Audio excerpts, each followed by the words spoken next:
Good morning, good afternoon, good evening, and good night, Hellblazers. This is Chris Gordon here on Ramblings of a Hellblazer. Once again, today I am privileged to bring to you someone from our beloved show Constantine.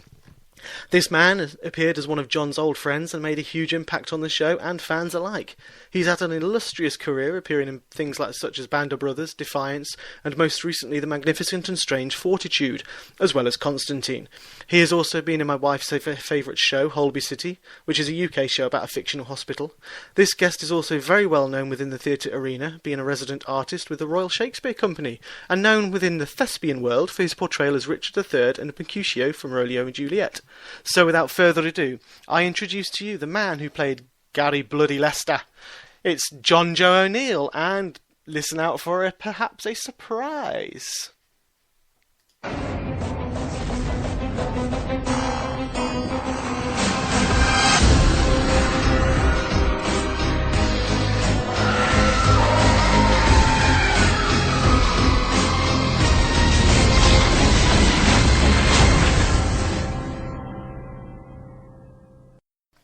Now, so good evening, Mr. O'Neill. Can I call you Jonjo for the interview? Of course you can. Thank you. Thank you very much. How are you doing? Yeah, I'm great, thanks. Thanks for joining me for this evening, and it's a great pleasure and honour to have this opportunity. I am the envy of many, many fans at the moment talking to you. But what they don't know is that we're actually conducting this on visual Skype, so we can see each other. I know, yeah. They can only hear us. I know, that's, yeah, they'll be even more gutted now. You could have put on some clothes, Chris. Well, you know, it's, you know, my home is my castle. Chris has a lovely painting behind him there of a forest. The forest, and there's light streaming through. There is. It reminds me of Lord of the Rings. That oh, dear. I can see a nice bookshelf behind you there. Yeah, I've cropped out quite a lot of my background. You've managed to do that, haven't you? It's quite a private Skype corner I found. Managed to kind of retain some mystery. Yeah, I've got a nice vision of a wall behind you, but the video's a bonus anyway because I wasn't expecting the video. Yeah. Alright, excellent. Anyway, basically, like I've explained, this is just a few questions, well, more than a few, that have been brought up from the fans of Constantine regarding your appearance on the show. Yes. And, yeah, I'd just like to go through some of those questions so we can get some answers and have the fans listen to Gary Bloody Lester and his interpretation of them. Right. Yeah. Cool, so we'll kick it off. So who or what was it that sparked your interest to become an actor? Who or what? Well, my mum told me when I was a little kid, I used to come back from Mass. I was Catholic in Ireland. Yeah. And I would come back from Mass on Sundays, and I would get up on this. We had this little table. It's very like a small coffee table type thing. I would get up on this and pretend to be the priest. You know, speaking and all that. Right. So she's convinced that this was my first acting role. You know, I think I just saw the priest on stage. You know, kind of, you know, doing his routine, and I thought this was, you know, something I wanted to do. Cool. So that was the first signs. But of course, you know, the real catalyst was Bugsy Malone. You know, I was 13, Bugsy Malone, I was Dandy Dan, that was it. Love at first sight. And yeah, I fell in love with it when I was, much like Matt, you know, I went into the musical side of it, you know, I was singing and that was my background, you know, musicals. And then, you know, it's kind of diversified since then, yeah. Alright, cool, nice one. I think we're the same sort of era as well, because Bugsy Malone was sort of when I was that age, and it was great. Yeah, I saw it on stage a few weeks ago. It was fantastic in London. Oh wow! I've got to get down there again, down to the West End, and see some good theatre. Oh yeah, some great stuff on. Yeah, cool. So, what role would you love to do one day? What would be your ideal role? Maybe like Rumpelstiltskin. Okay. I'm kind of half joking, full serious. Right. I loved that story when I was a kid, and I think I'd really like to play Rumpelstiltskin. And I've kind of started saying that to people when they ask me, because I think it's funny, but Yeah. also I do like the character as well. In terms of, so if you say which character do you want to play, though, that does tend to mean classical character, or a character from literature, or a classical role. I haven't played Hamlet yet, I'm running out of time, darlings. There's plenty of Shakespeare parts I'd love to play, and yeah, there's lots of wonderful plays I'd love to do. Yeah, for me, it's about people too. It's not just the part, Yeah.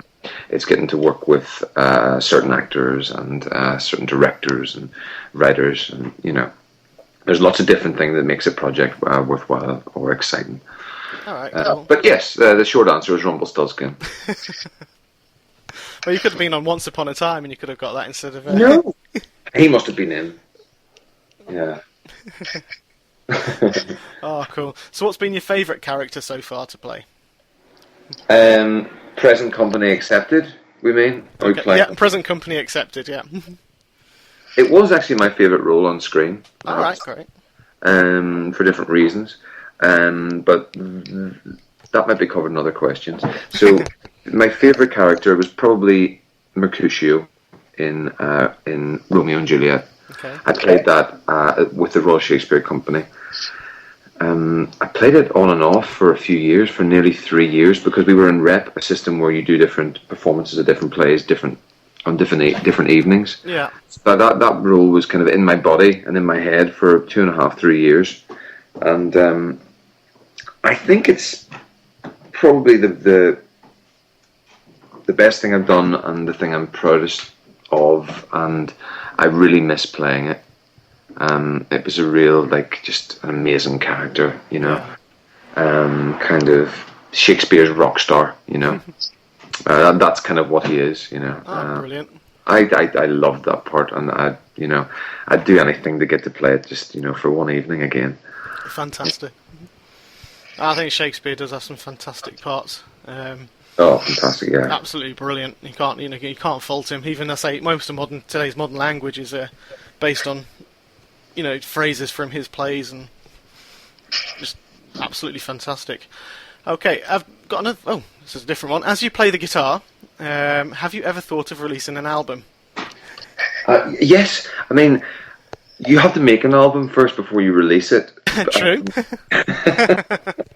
But it is a dream. Yeah, I have to admit, I've got some songs, and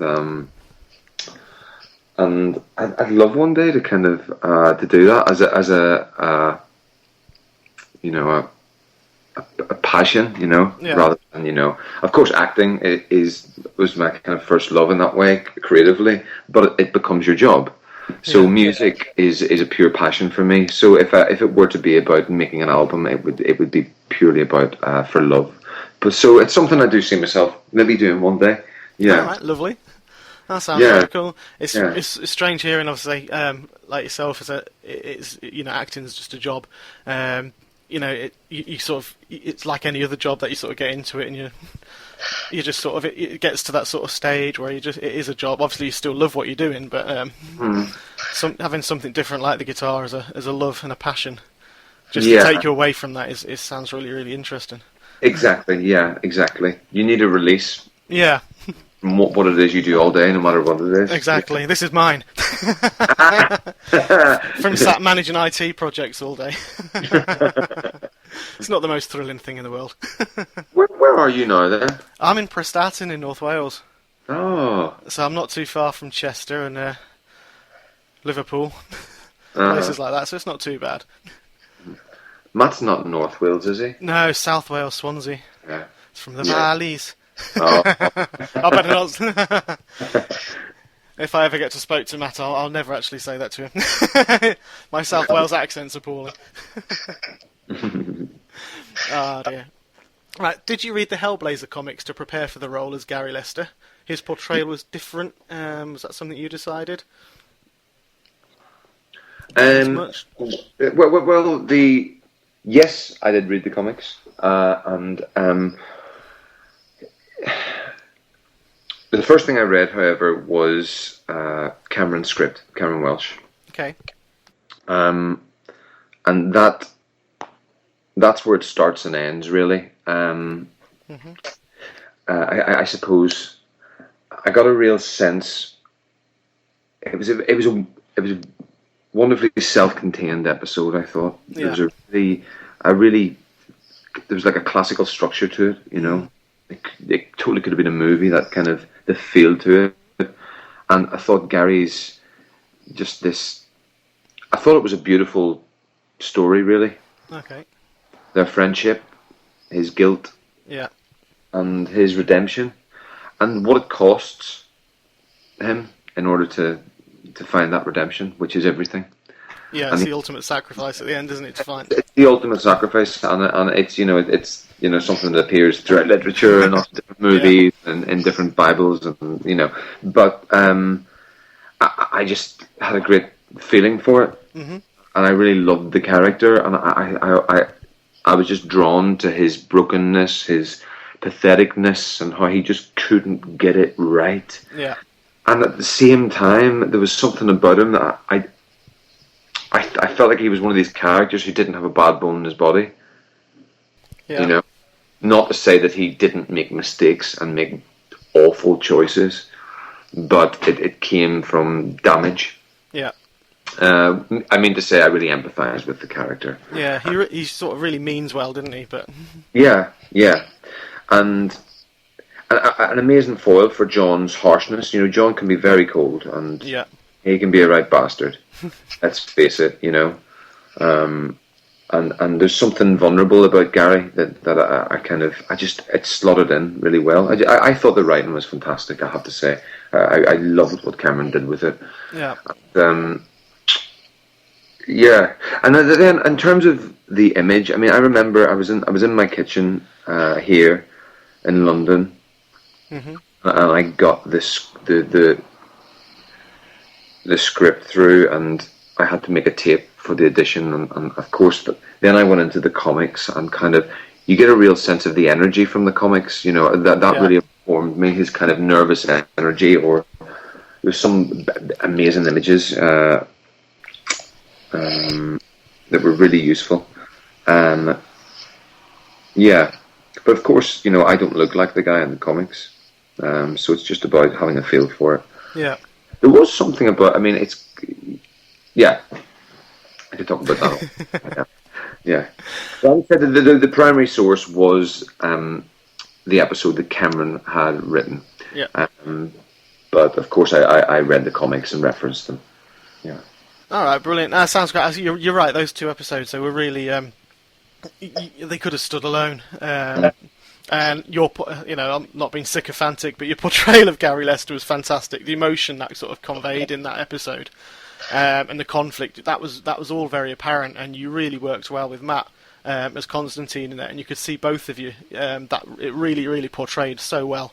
The anguish that was there that you just described, it was very, very apparent, and I think that's probably one of the reasons why you have drawn yourself to these fans and the fans like us so much, is through that. It was a brief, it was 2-episode appearance, but those 2 episodes have hit so home so much because of the performance that you gave. So yeah, that was thank you for that. It was great performing. So, why do you think the Constantine cast and crew have managed to keep such a tight bond between you when so many other creative families kind of divorce? It seems to be a very unique thing that you guys have all had. That everyone I've spoken to has said how much of a tight-knit community, that you're all really good friends on set. I mean, Hillary thinks, she thinks the world of you, and I spoke to her as well. So, love Hillary. I think it starts from the top. Yeah. It starts from the top, from David Goya and Daniel Cerrone, and then your leading man, Matt, and these are the people that lead the way, and if you've got people with the right energy and positive energy and genuine love and passion for what they're doing in those positions, it's just infectious, and I think the producers were good at employing people that they wanted to work with, that they were going to bring positive energy to the project. So in short, I think it starts from the top, and that energy spreads. But there was definitely a real camaraderie there. Yeah. Maybe it's the long hours. I don't know. Possibly, yeah. I've heard there was some extremely long hours, yeah. I was only there for a few weeks, but it's, God, I was like, God, I was meant to do it. It's, yeah. Good God. Cool. Well, okay, next question is about your, you have apparently, Elle, believes you've got a fabulous denim shirt, which you've managed to walk on in wardrobe shoots as often as you can. You're not wearing it today. I will say, Elle. He's not wearing it. So he's not wearing anything. I know, yeah. It's quite off-putting trying to talk to you when you like that. Elle. Yeah, Elle. Elle, I think Elle might have tweeted me about this, and I may have sidestepped it. It's because it has been a favourite of mine. I have to say, yes, it is my shirt. Right. And we were looking. It often happens when costume designers, you have a chat with them, because your clothes tend to look most natural on you. Yeah. You know, that they're always going for something that is a mixture between you and the character. You know, so there's something authentic from you, and Yeah. But then sometimes that ends up where you're actually just wearing your own clothes. So I think in Sudan, I was wearing nearly all of my clothes. And there was a necklace that I had actually bought in Atlanta. Right. That we were using too. I love that. I love using my own clothes. But that denim shirt is upstairs. Yeah, it's I think it's on its way out now. But yeah, that indeed was the shirt. Was that the question? It was, yeah, that's what it was. She said she's admitted to having her own for about 20 years as well, so she knows exactly how you feel. Yeah, great. Yeah, I'll hold on to it for a while longer. Cool. This one's going to be funny because I know the meaning of this. The next one, it's also she heard a new expression. She does work in communications. She heard a new expression, which was in passing during a tweet of yours, which she has loved ever since, and that was the bunny boiler. So she wants from yourself, what is the definition of bunny boiler behaviour? Because you've got a lot of fans out there and a lot of fangirls. And do you want me to tell you about bunny boiler? Yeah, go on. Just what describes a bunny boiler to you? Well, this was weird. This was quite weird. I'll tell you one bunny boiler behaviour. I was in San Francisco. Right. I was doing. I'm sure that some of the Constantine fans who follow me on Twitter will have known I was doing, and they were very, very supportive of my Sweat for Change challenge, where I was doing a thing for charity where I would sweat every day, and I posted pictures of myself on Facebook as sweat evidence, so that people that were sponsoring me for the sweat could see that I was filling my end of the bargain. So I was in San Francisco, and I just arrived there, never been there before, and I went for a run around the harbour. Mm-hmm. And I had my phone in my my pocket when I was running, and I stopped to take a sweaty selfie, Yeah. But with maybe something that was San Francisco in the background, That's it's a nice image. Yeah, nice. Maybe there was a bit of bridge or something there, and something that mentioned San Francisco Pier, or something like that. But then so that was that photo of the day. Mm-hmm. Someone else set up a Twitter account, then sent me a photo that they'd found on Google Earth. Right. The exact spot where I was. Okay. I'd say that's very weird. I mean, why would you do that? How could you actually? Yeah. Why would you set up a Twitter account just for that purpose? Well, to be anonymous. True. But then, why? Yeah, that does seem weird. Yeah, very strange indeed. Especially, how could it pinpointing your exact location in that photo as well? Know, it's very excessive. Yeah. I suppose the thing is, that could have been a joke, but if it was a joke, why have you kind of taken away your identity? Oh, yeah. That's a bit creepy. Yeah. That's what I'm saying. I agree. And that's moving into bunny boiler behaviour. Yeah, so I think bunny boiler behaviour, I think it's when it gets a bit stalky, isn't it? Yeah, I'd say so. That's very sort of a definition of it is what you've just said, I think, definitely. I can't actually say that anyone's been that way with me, but Yeah. so yeah, but yeah, I'd say that's the truth. It's just that's yeah. I can't even explain that. No, that is a freaky thing to happen. I can't even find my way in. Oh, I'm here. I'm all right, okay. I live in a house with a few other people. That's all right. So there's occasional noises. For the benefit of everyone, Jonjo just got up and walked away from me then. Yeah. Oh god. Okay, so you're so multi-talented with song, dance, and stage, whether it be bard or modern, big screen or small screen. What would be your ideal year if you could have your balance of projects? Oh. Well, I think the answer's in the question, isn't it? I mean, it's. But the thing is, I do love variety. Yeah. If I only do screen work, I feel unfulfilled. Okay. It's almost like going to the gym and not getting a sweat. Right, I see. Do you know what I mean? Yeah, yeah. Something about doing theatre work, you really push through, and you feel, you get into your body, and it's very satisfying. But if you do it too much, it's very demanding, and it drives you insane. I can imagine. I used to do a little bit of theatre, and it was only tiny school stuff, nothing more, because that's what I wanted to get into. But there's a whole atmosphere about it, so I totally feel you there. It's very intense. Yeah. And of course, the parts you tend to be interested in, the better parts tend to be crazy people. I think you know what I mean. Drama come from people being peaceful and happy. It tends to come from massive arguments and mental breakdowns. You know. True, exactly. For example, that didn't go well.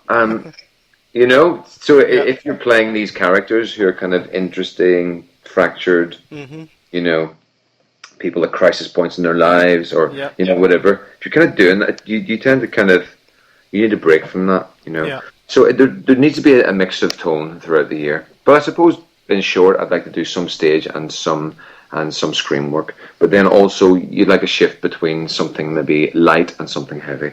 All right, cool. That's what I like. Yeah, that's kind of answered one of my questions that I was going to throw on you anyway. Was what is it? Do you find it easier or more difficult to do theatre work than TV work? Or is it a balance of both? It definitely is a balance. Yeah. I feel more at home on stage. There's no two ways about it. Right. I mean, that's what I am. I'm just, as an animal, you know. And I spent probably most of my time, over 15 years on stage. You know, little bits of television, but that was really my home. And the last few years, I've made a deliberate choice to commit more time to screen work. Right. Okay. Because I've wanted to find that same relaxation on screen as I've found on stage. Yeah. That's a work in progress, and you know, of course, it varies with different roles. Gary Lester was a role I felt comfortable with. Straight away, I thought, "Yep, I think I think I love this character." You know. So you feel relaxed, you feel you can bring something to it.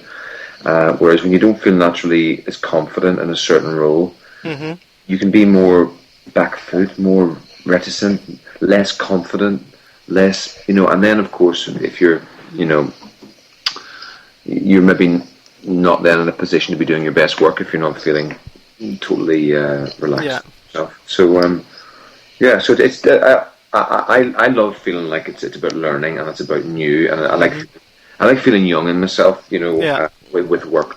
So I think that's why at the moment I think screen work definitely has a greater lure, because I have much more curiosity surrounding the craft of acting on screen. All right, brilliant, thank you. What was the best thing about being on Constantine, and why? We were going to touch on that earlier, I think, but... Matt, because he's my best friend. Fair enough. That's why. But I'll tell you, I mean, doing that scene quite early on, we did the scene in the theatre. Yeah. The first scene we filmed was me in bed screaming. We hadn't seen each other for a while, and we went straight into the death scene. and we hadn't really talked to each other. And I was there in Atlanta, and I'd seen him for a bit, and then suddenly I'm in bed, and you just have to go for it, don't you? The director, John, said, I think we should go for it, really go for it. Okay. And initially, initially it was going to go fades to black at the end of the app. Fades to black. We still hear his screams. Right. And so it was going to be really hardcore. So I thought, okay, I've just got to go for this here. And that was the first time I'd seen Matt in a while. Yeah. Suddenly I'm in bed, he's holding my hand, and in between takes he's got a straw because of these the markings on my face. I couldn't really, so I had a straw and he was giving me water. We just looked at each other and burst out laughing. And I just thought, how did we get here? It was very surreal. Yeah, very surreal. And that was great because it just we just worked together we just picked up where we left off and just mm-hmm. It was just very, very easy. We didn't need to talk about it. Oh, that's really good. Yeah, and then we were on stage doing that, and of course we'd been on stage together. Yeah.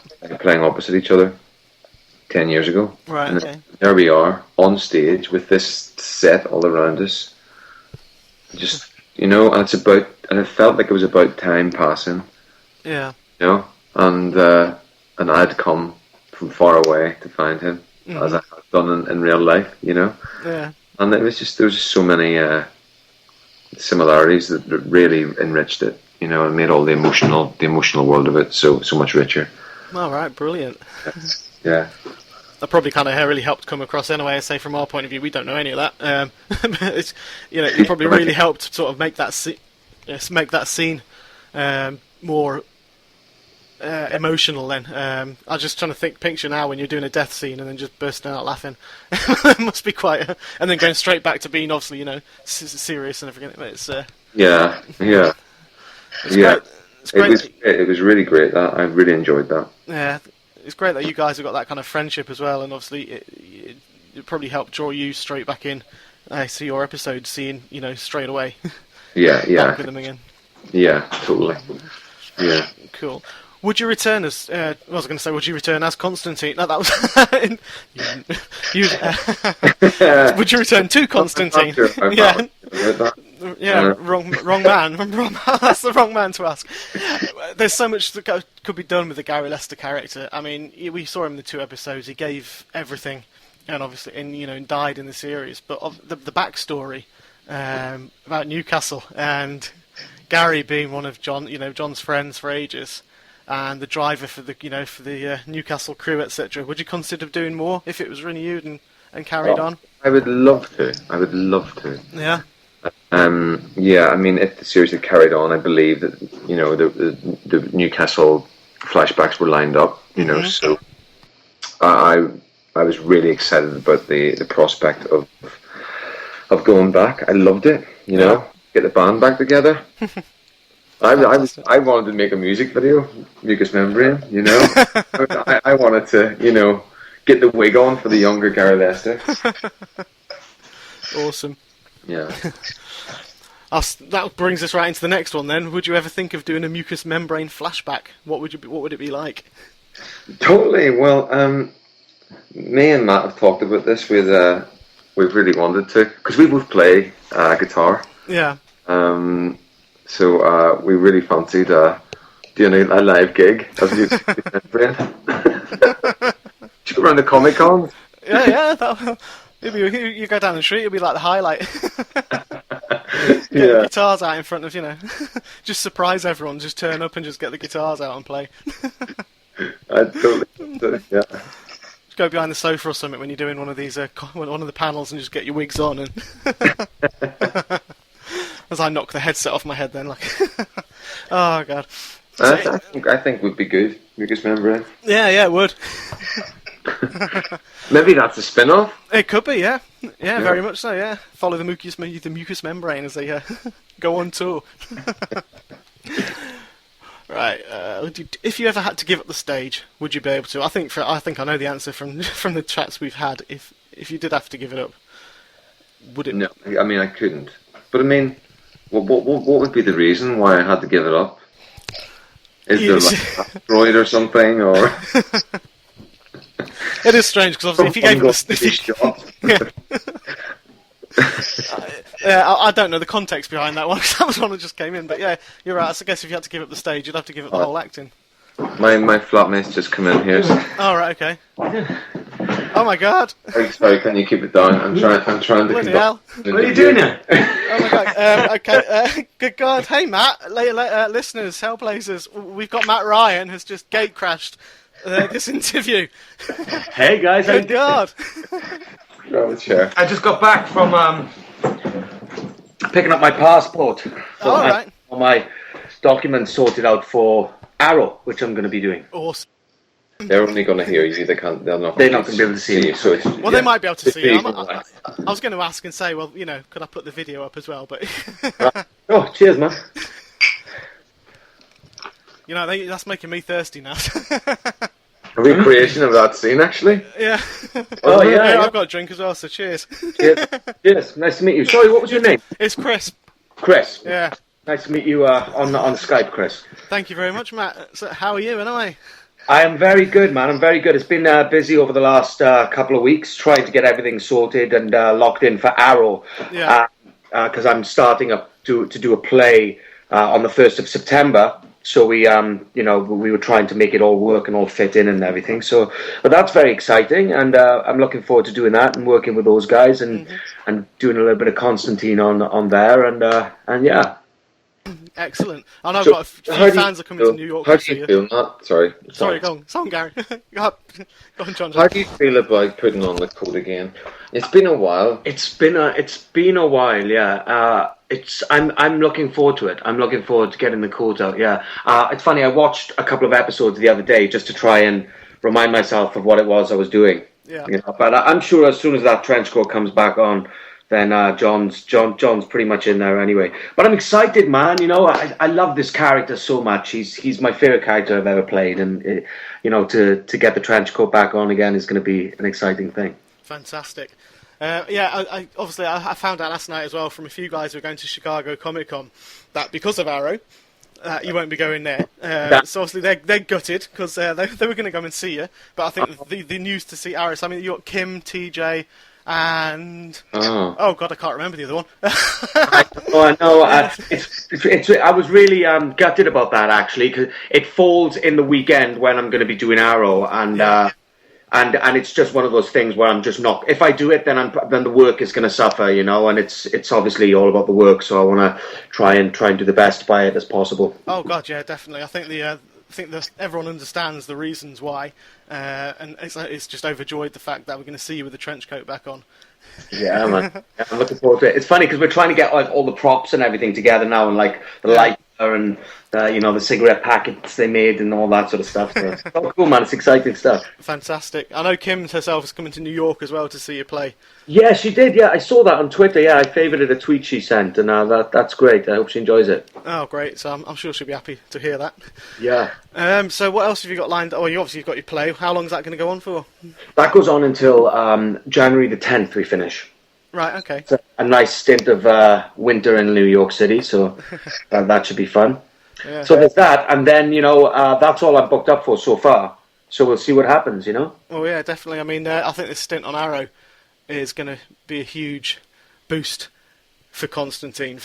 You've seen, and Jonjo knows the amount of love and support that everyone's got for Constantine. So the fact that you're coming on as the crossover episode, it could spark so much more, I reckon.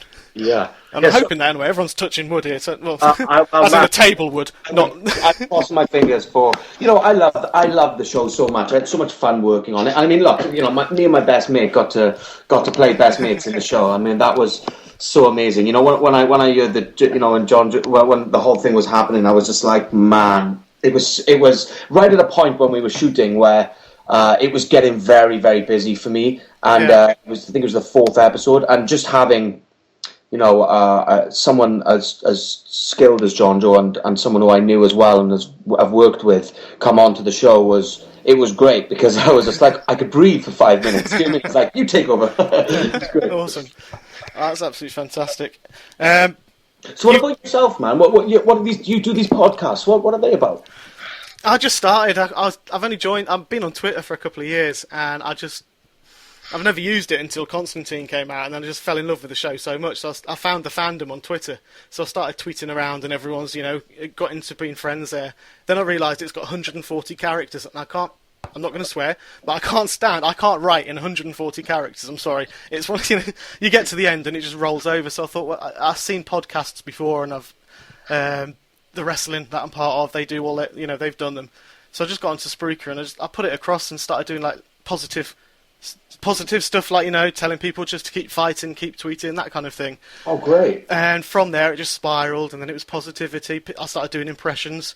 They're not very good, so I'm not going to do them. Well, I don't know. Come on, man. Come on. Give me one. Come on. Let me take a drink first before I do it, because it really... Have a drink. God, he's chugging up a big bottle he's got there. I know, yeah. Oh, God. Hang on. I can't believe I'm doing this to Matt and Jonjo, so it's just... As you're to interview you, I could. The force strong with you, it is. That's pretty good, man. And see, I'll do one from there. When 900 years old, you reach look as good. You will not. I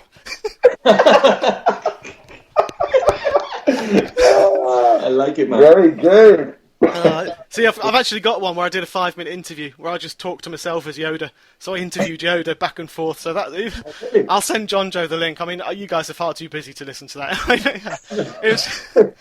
But people, I think it's rubbish. I don't like it. Well, I like him, but I don't like my voice. But people seem to take to them. And then I got to meet Hillary Brandt. Yeah, Hillary. So. I got to meet her, and I interviewed her first about her. Yeah, got to become friends with her. You met her? Where did you meet her? No, I've not met her. I met her on Twitter, should I say? Oh, right. Yeah. But you interviewed her? Yeah, I interviewed her. So she was my first interviewee about 2 months ago. Oh, wow. And people loved it so much, and I was like, well, this is Chris. You're okay at this. So you carry on. So I started reaching out. I thought, well, I really enjoy talking to you lot. So I reached out, and I've tracked Angie down for 7 weeks. Have you? And I finally interviewed her last week. Oh, you did? No way. How's she doing? I haven't spoken to her for ages. Oh, she was great. She's so nice, isn't she? She's lovely. She is so lovely. I mean, she's kind on the eyes as well, which always helps. Lovely. No, she's like one of the boys, man. Like when we were shooting the show, it was amazing. She was literally like one of the boys, willing to muck in, wasn't she? Like she was having a laugh. Yeah. It was she was such a godsend. It was amazing. Oh, fantastic. And I've interviewed Will Campbell as well. He was Carter. He was on an episode, A Whole New World, A Whole World Out There? Yeah. The first one to die with a bag over his head. Right. Yeah. Pretty nice way to go. Lovely way to go, a bag on the head. Great, man. Well, that's awesome. That's awesome. Yeah. Good news. I mean, I was going to hopefully eventually get you, but you've just gate crashed it. So this is... I know. Well, as I said, I just got in. I'm being picked up, I think, about like 2 o'clock in the morning. Oh, God. Fly back to the States. Fly back to Paris and then to Vancouver. Oh, good God. Yeah. Yeah, it's going to be a long shift and long flight. Yeah, it is actually. It is. It's going to be a bit of a long one, so I better get an early night tonight. Yeah, can you quick one? I'll tell you can't divulge anything of what's going to happen in Arrow. I'm afraid I can't. Put you right on the spot. But it's exciting. It's really exciting. It's. You've read it though, haven't you? Yes, I've read it, Jonjo. Yes. Yeah, there was one version, and then holding it back from us. The new version has just come out, and it's good. It's good. Awesome. Yeah, I'm excited, and it's cool to see how John interacts with all that group. Well, definitely, yeah. It's a whole new, a whole different dynamic, and so it's good to try. And what's interesting is there's different writers writing for him. So my first thought was like, oh, how are they writing John? And it's great because they really are kind of keeping in with the way that we were doing it on the show, and.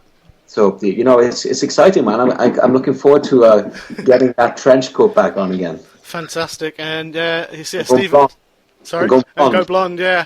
There's a lot of talk at the moment in the rooms. They're saying, God, they've just got used to you going back brown again. I know, right? It's crazy. It's well, the thing is, I've got to go blonde and then dye it back brown again for the play I start. So, oh, God. It's very damaging to the hair, The ladies will understand that. Whatever it is they give you. Yeah. I've got to say, when you came to Wales Comic Con I met you in April. But it was all for about 20 seconds on a photo shoot. It was just like a quick, "Hey Matt, how are you doing? Great show, bye." Where was that? Which one was it at? The Wrexham, Wales Comic Con. Oh, in Wales? Yeah, in Wales. That was brilliant. I saw you brown hair there, and I was like, I couldn't recognise you at first. That's weird. Yeah, it's weird. I was like, oh god. It took a while to get used to having it back, man, because, I was used to having, I really got used to the blonde. And then I was like, oh, this is a bit weird. Excuse the headscarf, it's because I've been riding my motorbike, so I pull this on my face, look, see? I do that, and then I do that. Yeah, Matt's doing a gangster impression. Yeah, Matt. Yeah. So, but yeah, no, that Comic Con was really cool actually, and I've done a couple of them more. I've done Tampa Bay and Houston as well, and they were fun. And I was really looking forward to Chicago because I think Stephen's going to be there actually. Oh right, okay. Stephen Amell, yeah.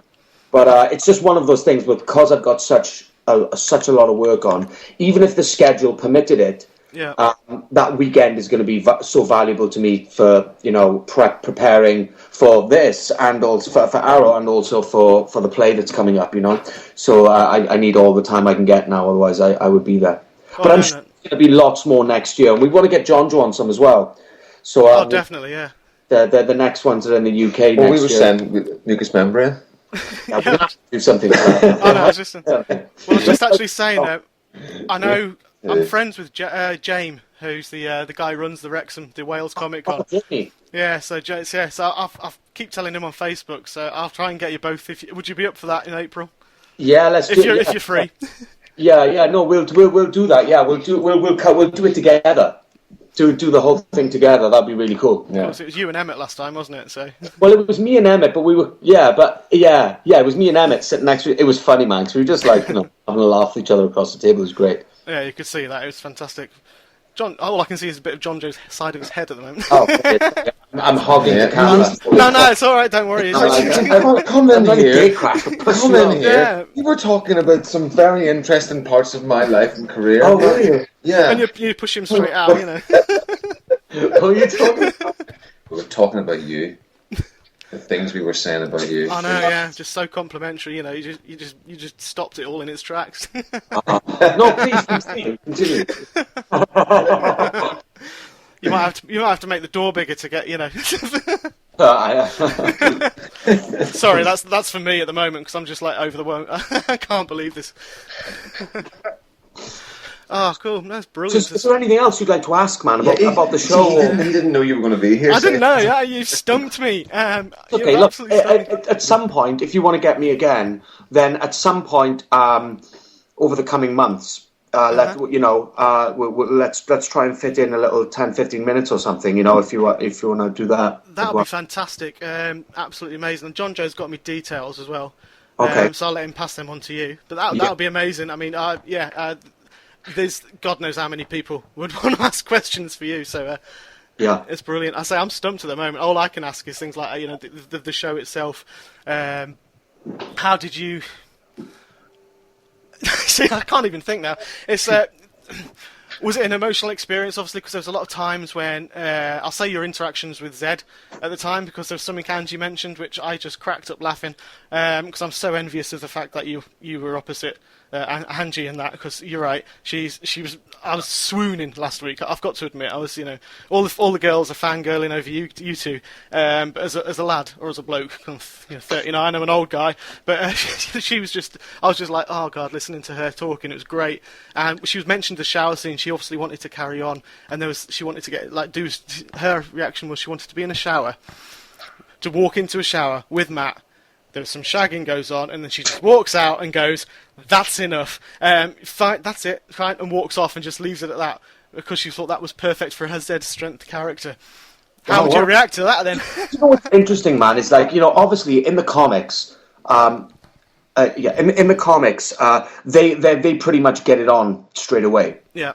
And then obviously we were drawing that out within the construct of the TV show. And I think that you have to do that. One, you have to build the tension and also keep that kind of sexual tension between them. And I think that a lot of the times you see on TV that as soon as they get together, then it quite kind of goes flat, doesn't it? Yeah. So, Scully. yeah, it's exactly.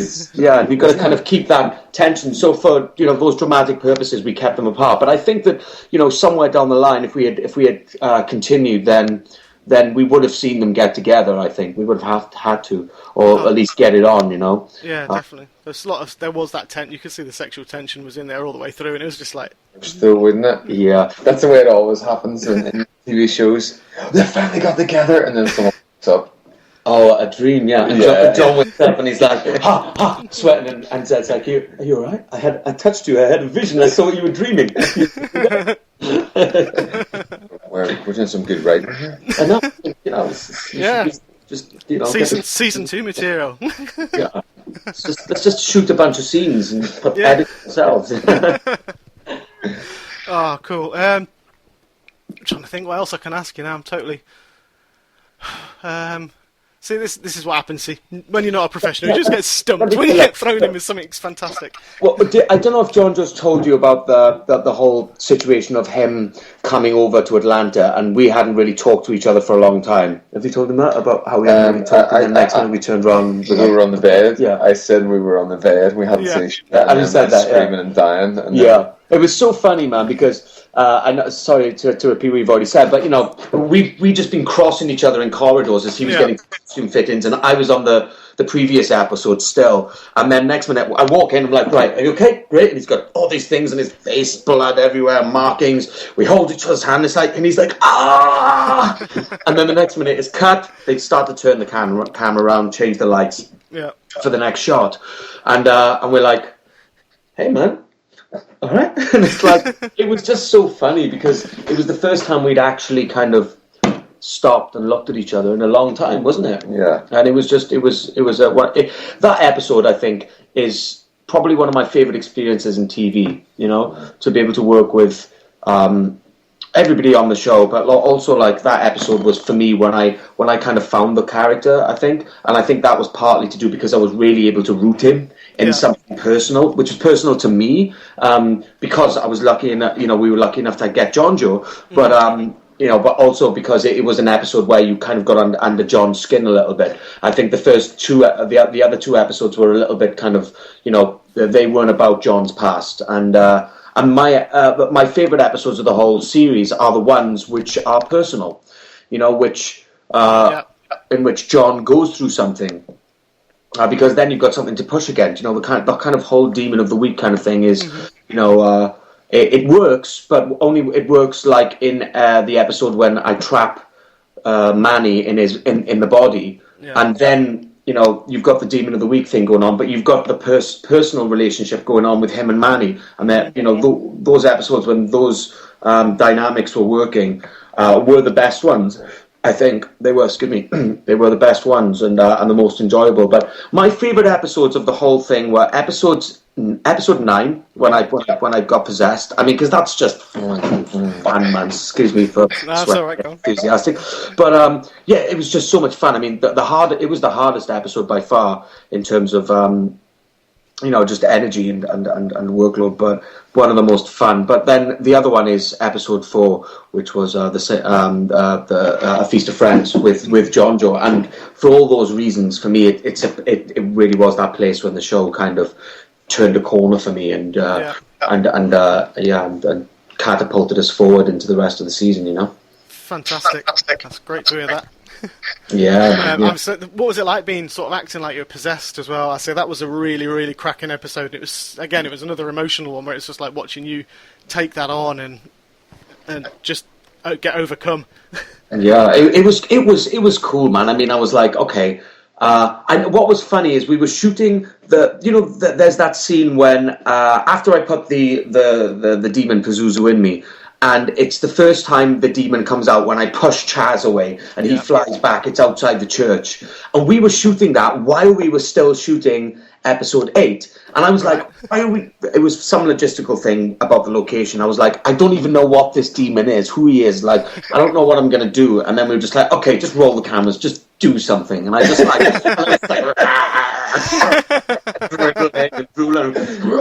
and it just, it was in me. It just came out, And you just summoned one of your I just demons. summoned one of my own demons. You said, guys, I was like, right, we need something. Can you send someone up? Yes. But it was, and from that, I was really glad that we actually did do that, because then I was able to kind of really, it was there. It was there. It was already there without me knowing, really, and it was just good to know that. But it was a great episode. I mean, it was exhausting, because you have to do it so many times, and it was really exhausting. But it was so much fun to do. You get to like really let rip. It was great fun, man. Great fun. It was great working with like Claire Vanderboom for episodes 8 and 9 as well. She's just a fantastic actress, man. So good, and it was great working with her. I mean, my favourite episodes were the Newcastle bunch. When we had the other characters from the DC world as well, like when Emmett was involved playing Jim Corrigan, and the Newcastle crew coming back, and those were one of my favourite episodes, and I think that we continued doing the show, then we would have introduced a lot more from the DC world and a lot more of the Newcastle crew as well. Yeah, that's what I was saying to Jonjo when I asked if he'd come back, was the fact there's so much backstory to Gary Lester as well. With the whole of the Newcastle, you could take several episodes or even a whole season just on the backs. Take it right back in time. Well, when they were pitching for the season 2, we talked about it, and we were talking about possibly starting season 2 with a flashback to Newcastle. But also as well, like we came up with the idea after Gary, Gary died, but we don't see him die. So there's one, and but we were also thinking of ways Gary can be John's port of call, so to speak, in hell. Which he then did become when he turns up as the corpse, when he was in the mirror doing his scratching. He's constantly there in John's mind, and I think that it's a really good motif that to keep on bringing Gary back as a source of John's guilt, because even though like we have Astra as a source of John's guilt, we didn't really experience the Astra, the thing that happened with Astra, whereas we did with Gary. So that's a lot more personable to the audience. So to keep that motif going and have Gary, popping up and warning him from hell and stuff. But then the great dynamic as well is we don't know if Gary's lying, because Gary knows that John betrayed him. So there's this strange kind of dynamic that goes on between the two of them, and that's something we wanted to work on as well going forward with the show. If we the show. Yeah, well, hopefully that will actually we could still possibly see all that. We'll start with small baby steps at the moment. With huge baby steps, should I say? I think, like in today's day of television, I think you can never say never. I think that it's funny because Constantine, the way that everything happened on social media and the way that it was cancelled, and then when we didn't get picked up for the back nine, and then suddenly there was this whole movement on social media, and I think that before then. Obviously the networks knew about social media, but we didn't really pay as much attention to it as they do now. I think it's really becoming a huge thing in terms of how people rate their television audiences, and I think that the show and the whole movement that happened for the show has really helped along with that, and we wouldn't have stayed around along. They kept us on till the really last minute, until our contracts were expired. As a result, because in all fairness to NBC, they really did try to give the show the best shot they could. It was just, one of those things that didn't work in terms of numbers-wise or whatever the reasons. And then Warner Brothers loved the show, and they really were trying to place it, and it's just one of those things that it wasn't able to be placed in time when we all left our contracts. We were released from our contracts. But I think that you never say never in this day of television. There's so many platforms out there now, so many different channels coming, and Netflix and Hulu and all these things that you never know. The show is such a great hardcore cult following, and I think that to get that kind of following, people are trying to get that kind of following on shows. They're working their asses off to get that, and we've got that already. So I did say as well to everybody. When we finished, I said, if somewhere down the line you decide that you want to pick up the show again, then I I would love to do it again, because I've loved working on it so much, and I felt that we still had so far to go, really. In terms of the stories we can tell from the amazing graphic novels and comics and characters we could introduce, and John, it's like I'm just starting to get that. I'm just starting to, starting to grow, get to play with him a bit. So as I say, when you say bring it back TV series, like they brought back the X-Files after God knows how many years, with Mulder and Scully, who are they're bordering on a bit old, they're going on, but I absolutely adored X-Files, and I can't wait to see it, man. I think it'd be so awesome. good. I think it's going to be fantastic. It's going to be absolutely brilliant, that series. But they brought that back after 10 years. So like you say never. I mean, I don't know if you know, because I'm not a big Twitter person. I still don't know my way around it. And I know you're not. Sorry, that's a real. I don't want to attack you. I'm just saying. Am I bad on Twitter? Have I got a bad reputation on Twitter? No, you haven't. Because I don't tweet that much. Yeah, tweet. I always used to call people who tweet loads of twits, but now I'm one of them. So that's me. I used to think it was called a twit. Yeah. I honestly did. I was like, so I'm just going to twit this, and they were like, Matthew, it's called tweeting. Oh, tweeting? I honestly did think that's why. But no, I know that I'm kind of sporadic on it. I'm either like there or I'm not, and it's something. It's something that I only started, at the beginning of the show. So it's something I need to get better at, and I'm open to constructive criticism about my tweets. Oh no, the internet it melts when you tweet. To be fair, everyone's just like, my God, Matt's tweeted, and everyone just replies like, your Twitter account was just like melt. But yesterday, Constantine, I can't even think of the word now. It trended. Constantine was trending worldwide after the Arrow news. That's crazy, isn't it? Was it? Yeah, I think it was worldwide. It seemed to be going everywhere. That just, the hashtag Constantine was everyone just every other. I mean, I came up to I was over 200 notifications at one point when I woke up from bed, and it was like, oh my God, it's just trawl through all of them. But that's how much it was going on. It was just phenomenal. Yeah. Well, that's the thing as well. There is a worldwide audience out there for it. The comics have been, the characters created in 1985. I mean, those fans of the comics then who are now grown up, and all the new fans. I mean, and it's worldwide. On Twitter, some of the people who message me from Brazil and Germany. Crazy demographic. It's everywhere. Everywhere. So it's amazing. It's amazing. I've got some friends for the fans in Russia as well. So it spreads so far, multi-language. I'm really sad. I'm going to have to do this. From Russia. Yeah. Some great stuff. Yeah. And also the video. Do you remember the video? Oh yeah. Have you seen those videos on Twitter where somebody's been morphing mine and Jonjo's head into different characters like Men in Black and Daniel Wright. Yeah, Daniel Wright. It's so good, man. It's so good. We've been laughing at it. Shout out to Daniel Wright. Yeah, shout out to Daniel Wright. It's Daniel Wright. Shout out to him. Great. But the Russian one, there was a Russian, I think, pop video made a band there. They made it, but as Mucous Membrane. But as Constantine, remember he was on the bed singing a song and then he had fire from his hands? Oh yeah. So they did their band's music video, but referencing the NBC's Constantine. Actually, that was it. Yeah, it was brilliant. It's crazy all this stuff, isn't it? I have to send Matt some of it because he doesn't. Yeah, I know because there's so much to troll through. Yeah. Oh God, I can imagine. Yeah, I can imagine how many follows and how many things you get sent every day. It must be difficult to keep up.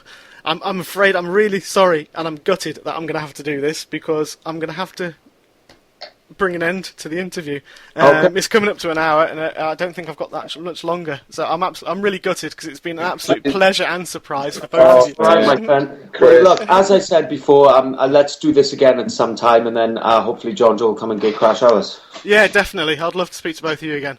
I'll just stop recording now. Hang on. Thanks very much, guys. Have you got anything last to say to the fans before I stop recording? Either of you? I've loved the support. The support's been phenomenal. In love, and I just want to say a big hello, and I hope to see you again someday. Yeah, me too. It's shout out to everybody out there that's ever watched the show and has supported it, and looking forward to getting that trench coat back on for Arrow, and who knows, fingers crossed for the future.